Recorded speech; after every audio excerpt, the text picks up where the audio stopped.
एक ना छठा अध्याय भी है, इसका भी ये प्रसंग मुझे बहुत अच्छा लगता है। वो भी मुझे अच्छा लगा था और ये भी मुझे जो मैं अध्याय जो पढ़ती हूँ ना, ये भी छठा अध्याय है। पर मैं सुनाती हूँ मैं ना।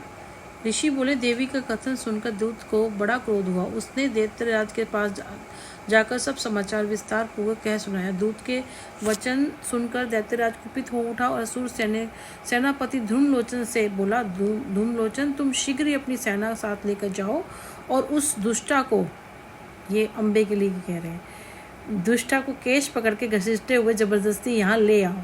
उसकी रक्षा के लिए यदि कोई दूसरा खड़ा हो ना, तो वह देवता यज्ञ अथवा मतलब उन देवी के लिए जो भी खड़ा हो उनके लिए बोला जा रहा है, गंधर्व कोई भी क्यों ना हो, उसे अवश्य मार डालना। मतलब कोई उसके लिए खड़ा हो तो उसको अवश्य मार डालना।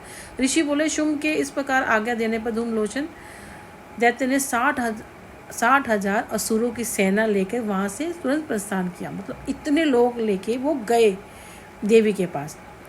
वहाँ पहुंचकर उसने हिमालय पर रहने वाली देवी को देखा और उस टाइम जो देवी है ना, वो हिमालय पे बैठी हुई थी और ललकार कर कहा कि अरे तू शुंभ निशुंभ के पास चल।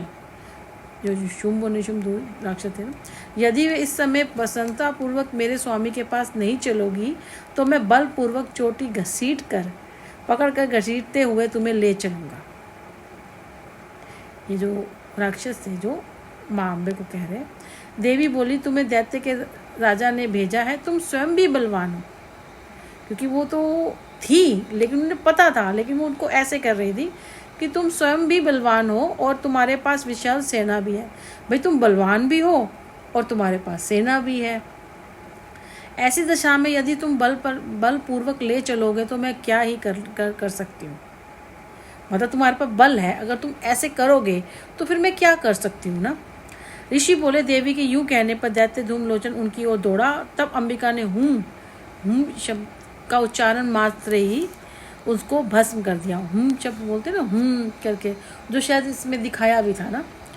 फिर तो क्रोध से विह्वल दैत्यों के विशाल सेना और अंबिका ने एक दूसरे से तीखे बाणों और शक्तियों द्वारा तथा पार्श्वों की वर्षा आरंभ की। इतने में ही देवी का वाहन सिंह क्रोध में भरकर भयंकर गर्जना करके गर्दन के बालों को हिलाता हुआ असुरों की सेना में कूद पड़ा। उसने कुछ दैत्य को नखों की मार से, कितनों के अपने जबड़ों की मार से और कितने महादैत्यों को पटक कर दाढ़ों से जख्मी करके मार डाला।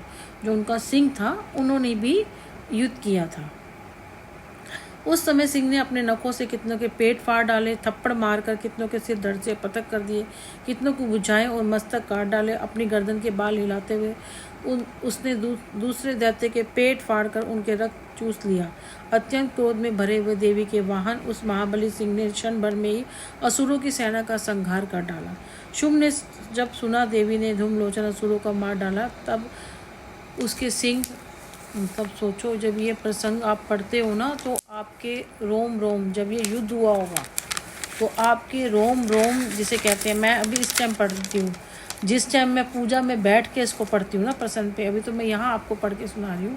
जिस टाइम ये मैं जब मैं नवरात्रे में ये प्रसंग पढ़ती हूँ और उस टाइम मैं पूजा के स्थान पे बैठी होती हूँ, वहाँ सब कुछ होता है, तब मेरे जैसे कहते हैं ना, मेरे जो जब मैं ये पढ़ रही होती हूँ, ये तो मैं अटक कर पढ़ रही हूँ, जब मैं वहाँ पढ़ रही होती हूँ ना, तो वो शायद किसी ने नहीं देखा, मेरी आवाज़ ना धीरे धीरे तेज़ हो जाती है और जो प्रसंग है उसमें कोई मेरे को अटक नहीं होती और मेरे पूरी बॉडी में ना एक मतलब इतना प्रसंग होता है कि मतलब बॉडी में कंपन, ऐसे लगता है कि जैसे सच में ये चीज़ें हो रही हैं। मतलब मुझे पसंद है कि सेना के सफाया कर डाला। तब दैत्य कुपित होकर उसके होंठ कांपने लगे और उसने चंद्र और मुन नामक 2 महादैत्यों को आज्ञा दी कि हे चंड और हे मुन, तुम लोग दोनों बड़ी सेना लेकर जाओ और उस देवी के झोटे पकड़कर अथवा उसे बांधकर शीघ्र ले आओ।